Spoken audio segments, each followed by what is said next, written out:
I know what you did last summer.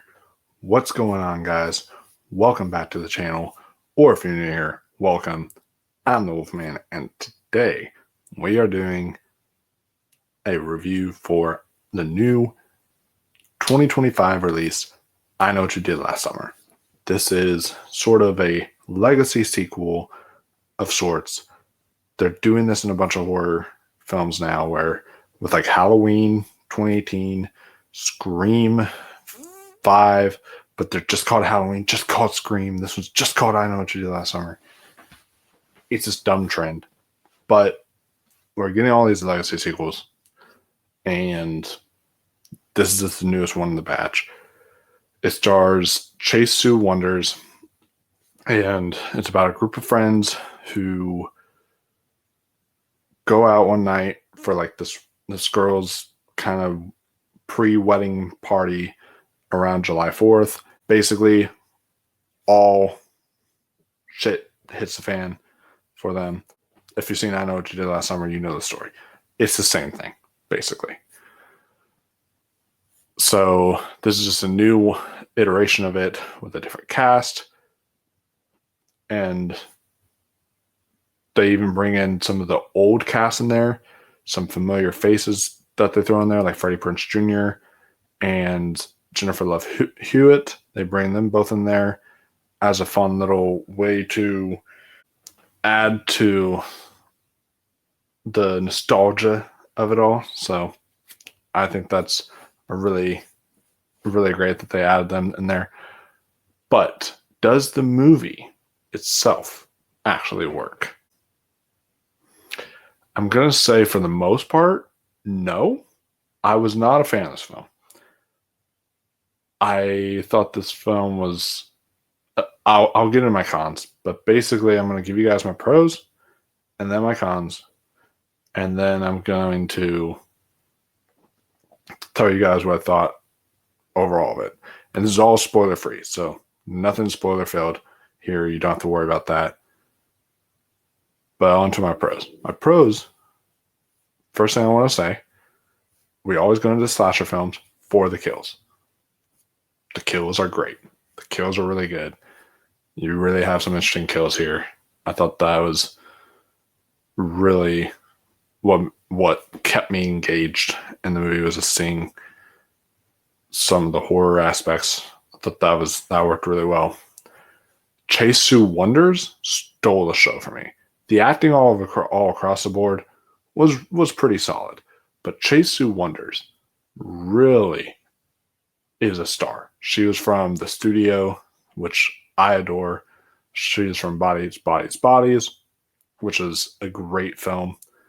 And this just proves how talented she is as an actress.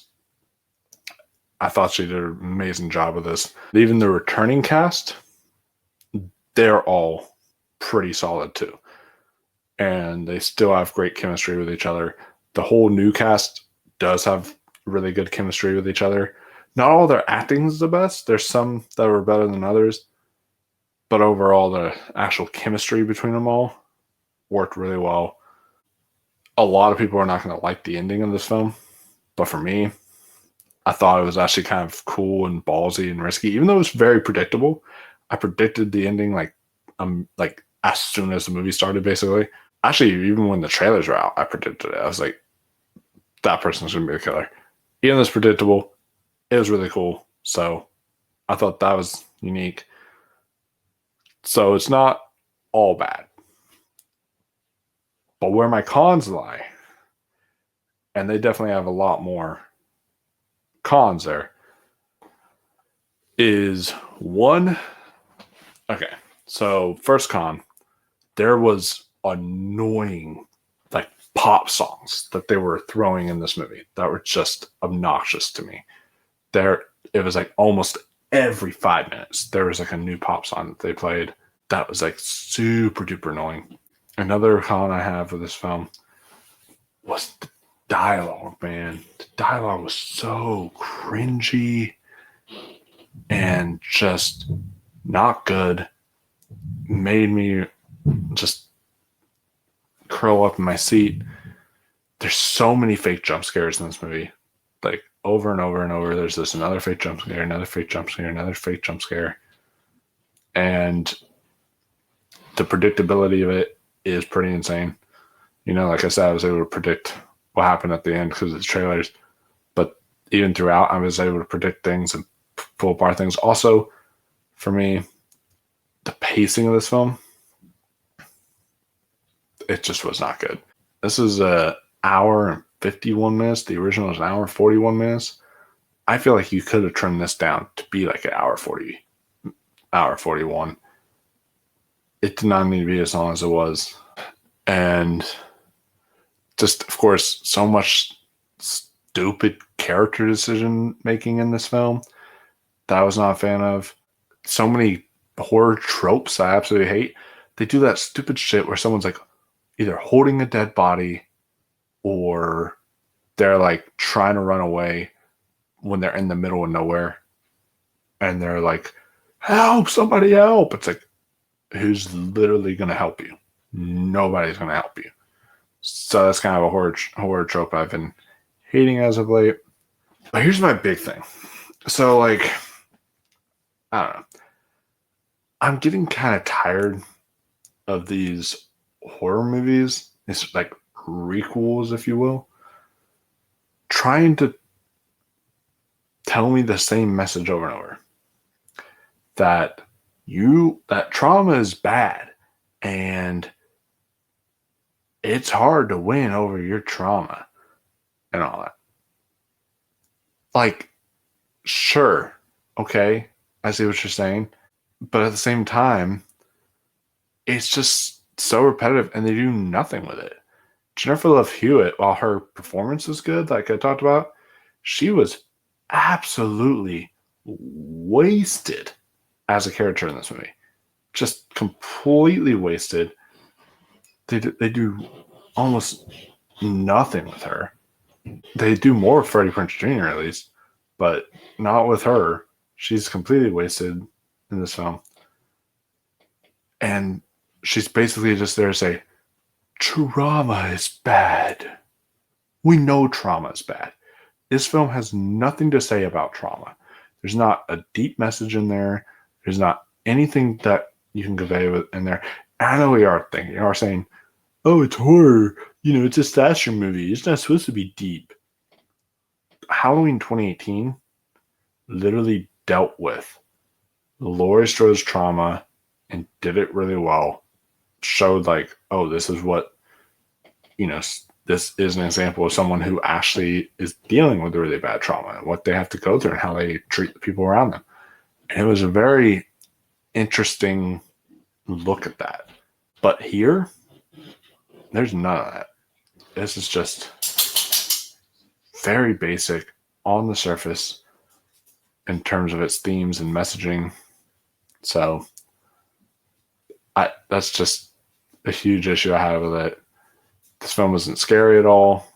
It's just kind of, it's boring. It's not even like cheesy fun like the first film was and the second film.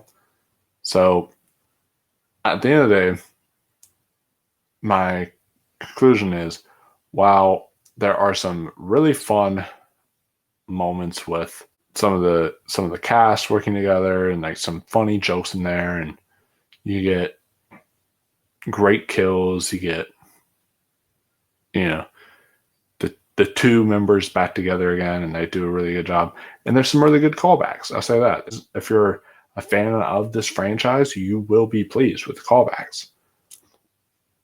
So while it has all that, it also has a ton of issues with this film. And it's a bummer because, you know, I really want to love this franchise, but it's just, I can't when they start producing garbage out like this. So anyways, it's not that long of a review, guys, but that's my review for I Know What You Did Last Summer, the 2025 movie. Let me know down below, what is your favorite film in this franchise? Are y'all also sick of like the same trends I talked about? I'll be curious to hear your thoughts. Also, make sure you like this video, subscribe, share, get the word out there, guys. Do all that great stuff. In terms of what's coming up on the channel, our drinking game to me and Austin's drinking game to I'll Always Know What You Did Last Summer is happening on Saturday. So you guys can stay tuned for that. And then on top of that, there's just other fun videos throughout the week we're going to be doing. So be on the lookout for that, guys. Thank you for watching and making this video a part of your day. So I will see you all in the next one. And until next time, stay spooky, my friends, and keep on watching those horror movies.